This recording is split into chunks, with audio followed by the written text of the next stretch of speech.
Bismillahirrahmanirrahim. Kemudian bersyukur yang ketiga adalah bahwa lisan kita senantiasa memuji Allah Subhanahu wa taala dengan mengucapkan alhamdulillah. Segala puji bagi Allah Subhanahu wa taala. Sehingga seorang ulama mengatakan, seandainya kita renungkan betapa banyak nikmat Allah Subhanahu wa taala yang Allah berikan kepada kita, maka lisan kita ini akan senantiasa mengucapkan alhamdulillah. Ya, karena begitu banyaknya nikmat yang Allah berikan kepada kita ya. Wa ma bikum min ni'matin fa minallah. Nikmat apapun yang ada pada kalian semuanya berasal dari siapa? Dari Allah Subhanahu wa taala. Ini patut kita syukuri ya. Bagaimana kita merasakan bahwa Allah Subhanahu wa taala telah memberikan begitu banyak nikmat kepada kita? Caranya adalah lihatlah orang yang lebih ya susah keadaannya daripada kita. Itu caranya. Antum punya mata, ada orang enggak punya mata, ada orang yang buta. Antum punya dua kaki, ada orang yang kakinya cuma satu, ya. Antum punya dua mata, ada orang yang matanya cuma satu yang berfungsi, yang lain ya tidak bisa melihat dan seterusnya. Tatkala kita bisa ya melihat orang yang lebih ya sulit keadaannya dari kita, saat itu kita akan mensyukuri nikmat Allah Subhanahu wa taala. Ternyata Allah Subhanahu wa taala memberikan begitu banyak nikmat kepada kita ya. Tapi kalau kita melihat orang yang lebih banyak diberi nikmat oleh Allah Subhanahu wa taala, maka kita tidak akan pernah mensyukuri nikmat Allah yang ada. Ya, makanya kalau orang selalu membandingkan dirinya dengan orang yang lebih kaya, dia enggak akan pernah bersyukur. Ya. Tapi kalau dia lihat ada orang yang lebih susah dari saya, saat itu dia akan bersyukur. Paham nih? Nah, misalnya saya hanya punya motor, orang lain kok punya mobil? Kenapa Allah memberikan dia mobil, kenapa saya hanya diberikan motor? Kalau begitu prinsipnya, hidup ini tidak akan tenang selama-lamanya. Ya, selalu dalam kegelisahan, dalam kesusahan. Tapi kalau prinsipnya dibalik, alhamdulillah saya punya motor, orang punya sepeda. Saat itu dia akan mensyukuri nikmat motor tersebut. Paham ini? Nah, itu cara hidup bahagia. Tapi kalau kalian tidak bisa mempraktekkan hal tersebut, tidak akan bahagia dalam hidup ini. Ya. Fahuwa sahibur rahmatil wasi'ati. Dialah yang memiliki rahmat yang luas ini. Ya. Wa huwa allazi yarzuqu ibadahu mu'minahum wa kafirahum.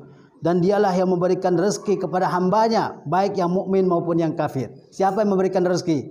Allah Subhanahu wa taala. Coba kita bayangkan, andaikan ya Allah Subhanahu wa taala menghentikan rezeki seorang hamba tatkala dia bermaksiat, maka tidak akan ada hamba manusia di atas dunia ini. Ya, kalau hukumannya seperti itu ya. Kalau Allah mengatakan siapa yang bermaksiat di antara hambaku, aku hentikan rezekinya saat itu, semuanya akan mati. Kenapa? Karena kita semua ini adalah hamba-hamba yang bermaksiat kepada Allah Subhanahu wa taala. Tapi Allah Subhanahu wa taala Maha Pemurah. Rahmatnya Maha meliputi segala sesuatu. Tatkala kita bermaksiat, Allah Subhanahu wa taala tidak menghentikan nikmatnya kepada kita. Kalau manusia ya kan justru sebaliknya.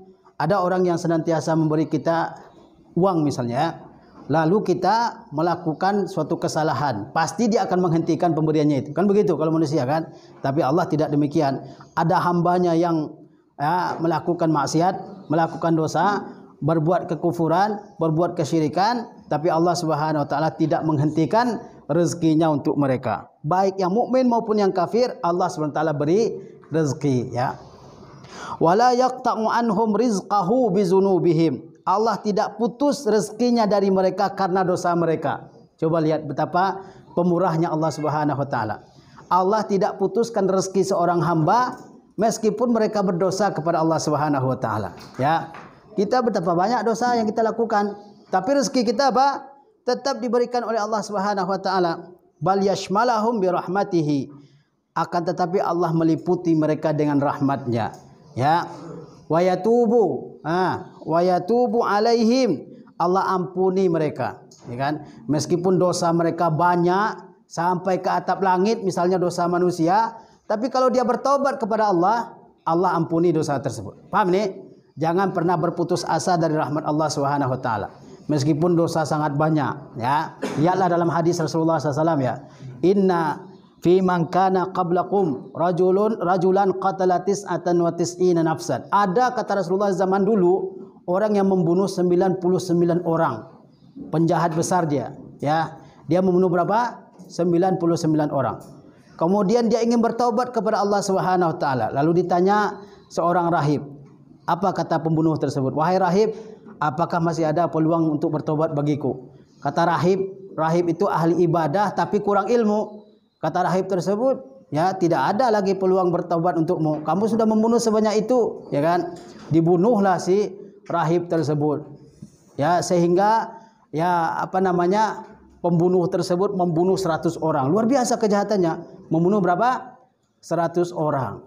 Kemudian setelah berlalu beberapa waktu, si pembunuh tersebut tetap ingin bertobat lagi. Ya, walaupun dia sudah membunuh 100 orang. Lalu dia bertanya kepada seorang alim, ya. Nah, itulah pentingnya ilmu, ya. Dia bisa memberikan jawaban yang sesuai.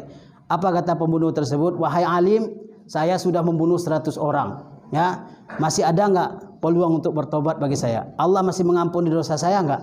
Kata orang tersebut, tidak ada yang bisa menghalangi engkau untuk bertobat kepada Allah Subhanahu wa taala. Ya, Allah Subhanahu wa taala tetap akan menerima taubat engkau kalau engkau benar-benar bertaubat kepada Allah Subhanahu wa taala. Ya. Jadi Allah Subhanahu wa taala itu Maha menerima taubat meskipun dosa kita banyak. Orang musyrik saja kalau dia bertaubat dengan masuk Islam, Allah terima Islamnya. Ya, begitu juga seorang muslim yang bermaksiat, banyak dosanya, ya berbagai macam dosa dia lakukan, kemudian dia bertaubat kepada Allah Subhanahu wa taala, Allah Subhanahu wa taala menerima taubatnya. Paham nih? Tidak ada dendam. Allah Subhanahu wa taala tidak dendam kepada hambanya, ya. Wa yahdihim, dan Allah yang memberi mereka petunjuk, ya. Allah yang memberi mereka petunjuk, ya, hidayah. Itu di tangan Allah Subhanahu wa taala. Ya. Wa yaghfiru dzunubahum, Allah ampuni dosa mereka. Meskipun dosa banyak, ya, sampai ya ibadi lau balagat dzunubuka ananas samai summa astaghfartani ghafartu laka wala ubali. Kata Allah SWT dalam hadis kursi, wahai hambaku, seandainya dosa kamu sampai ke atap langit, menggunung dosanya, kemudian kamu minta ampun kepadaku, aku akan ampuni kalian. Demikian murahnya, ya, Allah Subhanahu wa taala memberikan ampunan kepada hamba-hambanya.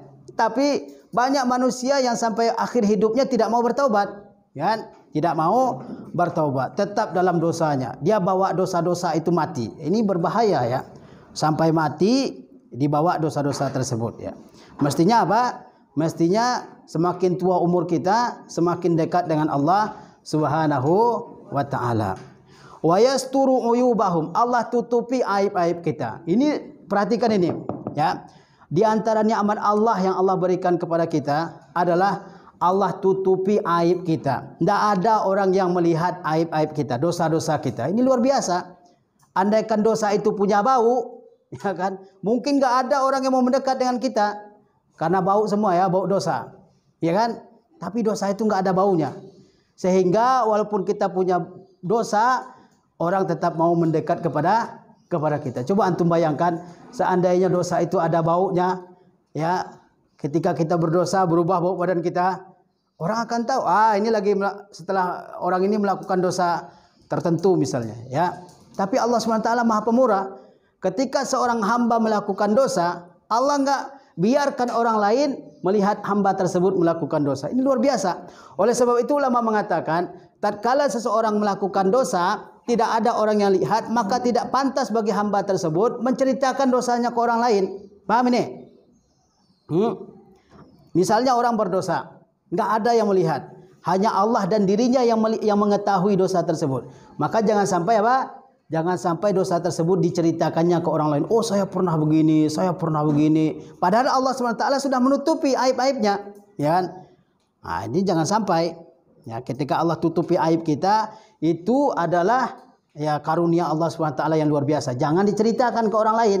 Orang lain akan apa? Menjauh dari kita. Ternyata dia, ya, meskipun dia alim kayaknya, tapi banyak juga dosanya. Jangan sampai orang berprasangka demikian kepada kita, ya. Nah, jadi di antara nikmat Allah Subhanahu wa taala apa? Allah menutupi aib kita. Kemudian Syekh mengatakan, faman yastati'u an yamna'a qalbahu min hubbi hadzal ilahil azimil halimil syakuril wadud. Siapakah yang sanggup untuk mencegah hatinya dari mencintai Tuhan yang agung, yang maha santun, yang maha membalas dan maha kasih ini. Ya kan? Allah yang memberi kita rezeki, yang menghidupkan kita, yang memberi kita segala-galanya. Allah yang menerima taubat kita ketika kita bertaubat kepadanya. Allah yang memberi kita petunjuk, Allah memberikan segala-galanya dalam kehidupan kita. Apakah Rabb yang demikian tidak patut untuk kita cintai? Ya. Wajib untuk kita cintai karena segala-galanya ya apa? Datang dari Allah Subhanahu wa taala ya. Sehingga kata ulama apa? Ahsin ilan nasi tasta'bid qulubahumu. Fatalama an yuhib apa kata ulama? Berbuat baiklah kalian kepada manusia, maka kalian bisa menundukkan dan menjinakkan hati mereka ya. Nah, ini kemudian Syekh mengatakan wa minan nasi may yattakhizu min dunillahi andada yuhibbunahum ka hubbillah wallazina amanu asyaddu hubban lillah. Dan di antara manusia ada yang mengambil tandingan-tandingan selain Allah untuk diibadahi. Ada manusia yang mengambil tuhan-tuhan lain selain Allah Subhanahu wa taala. Yuhibbunahum ka hubbillah. Mereka mencintai tuhan-tuhan tandingan tersebut seperti mencintai Allah. Wallazina amanu asyaddu hubban lillah. Sedangkan orang-orang yang beriman, mereka itu sangat cinta kepada Allah Subhanahu wa taala. Ya. Jadi kita sebagai orang mukmin wajib mencintai Allah Subhanahu wa taala. Apa tanda-tanda bahwa kita cinta kepada Allah Subhanahu wa taala? Di antaranya ketika Allah memerintahkan kita melakukan sesuatu, segera kita lakukan. Ketika Allah melarang kita melakukan sesuatu, kita segera menghentikannya. Ya, kita mengutamakan apa yang Allah cintai daripada apa yang kita cintai. Itu tanda-tanda orang yang cinta kepada Allah Subhanahu wa taala. Kemudian Syekh mengatakan wa tauhidu fil hubbi, bertauhid kepada Allah Subhanahu wa taala dalam cinta, an tuhibbahu subhanahu wahdahu la syarikalah. Bahwasanya engkau mencintai Allah Subhanahu wa taala ya yang Maha Esa dan tidak ada sekutu baginya. Wa syurutu dzalika, dan syarat tauhid ya dalam kecintaan kepada Allah Subhanahu wa taala, an yasbiqa hubbullahi taala ila qalbika kulla mahabbah. Bahwa cinta kepada Allah Subhanahu wa taala lebih terdahulu kepada hatimu daripada cinta-cinta yang lain. Ya.